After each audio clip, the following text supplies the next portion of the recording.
السلام علیکم ورحمۃ اللہ وبرکاتہ۔ خوش آمدید کہتا ہوں اپنے اس چینل پر، اور اللہ سے دعا کرتا ہوں کہ اللہ تعالیٰ سب کو اپنے حفظ و امان میں رکھے۔ آج کی اس ویڈیو میں ہم آپ کے ساتھ شیئر کریں گے کنویں کے اگلے چند مسائل۔ ویڈیو اچھی لگے تو لائک ضرور کریں، جزاک اللہ۔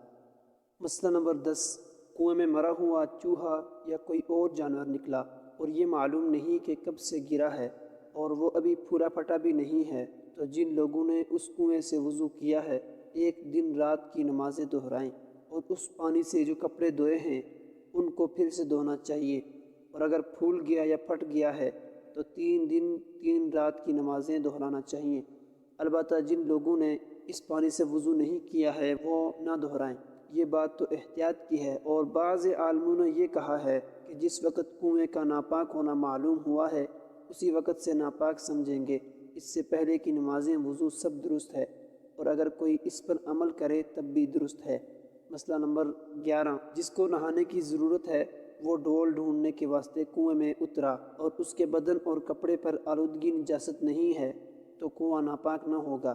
ایسے ہی اگر کافر اترے اور اس کے کپڑے اور بدن پر نجاست نہ ہو تب بھی کنواں پاک ہے، البتہ اگر نجاست لگی ہو تب ناپاک ہو جائے گا اور سب پانی نکالنا پڑے گا۔ اور اگر شک ہو کہ معلوم نہیں کپڑا پاک ہے یا ناپاک ہے تب بھی کنواں پاک سمجھا جائے گا، لیکن اگر دل کی تسلی کے لیے 20 یا 30 ڈول نکلوا دیں تب بھی کچھ حرج نہیں۔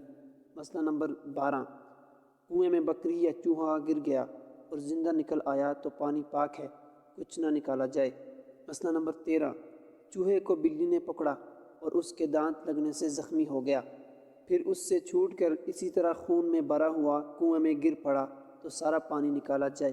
مسئلہ نمبر 14، چوہا موری یا نالی میں سے نکل کر بھاگا اور اس کے بدن میں نجاست بھر گئی، پھر کنویں میں گر پڑا تو سب پانی نکالا جائے، چاہے چوہا کنویں میں مر جائے یا زندہ نکلے۔ مسئلہ نمبر 15، چوہے کی دم کٹ کر گر پڑی تو سارا پانی نکالا جائے۔ اسی طرح وہ چپکلی جس میں بہتا ہوا خون ہوتا ہو اس کی دم گرنے سے بھی سب پانی نکالا جائے۔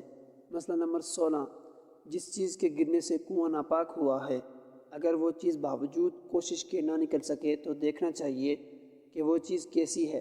اگر وہ چیز ایسی ہے کہ خود تو پاک ہوتی ہے لیکن ناپاکی لگنے سے ناپاک ہو گئی ہے، جیسے ناپاک کپڑا، ناپاک گیند، ناپاک جوتا، تب تو اس کا نکالنا معاف ہے، ویسے ہی پانی نکال ڈالیں۔ اور اگر وہ چیز ایسی ہے کہ خود ناپاک ہے، جیسے مردہ جانور، چوہا وغیرہ، تو جب تک یہ یقین نہ ہو جائے کہ یہ گل سڑ کر مٹی ہو گیا ہے اس وقت تک کنواں پاک نہیں ہو سکتا، اور جب یہ یقین ہو جائے اس وقت سارا پانی نکال دیں، کنواں پاک ہو جائے گا۔ یہ تھی آج کی چھوٹی سی ویڈیو، امید کرتا ہوں ضرور پسند آئی ہوگی۔ اگر پسند آئی ہو تو چینل کو ضرور سبسکرائب کر دیں تاکہ اسی طرح کی اسلامک ویڈیوز کا نوٹیفیکیشن سب سے پہلے آپ حاصل کر سکیں۔ اپنا بہت سارا خیال رکھیے گا، ملتے ہیں نیکسٹ ویڈیو میں، تب تک کے لیے اللہ نگہبان۔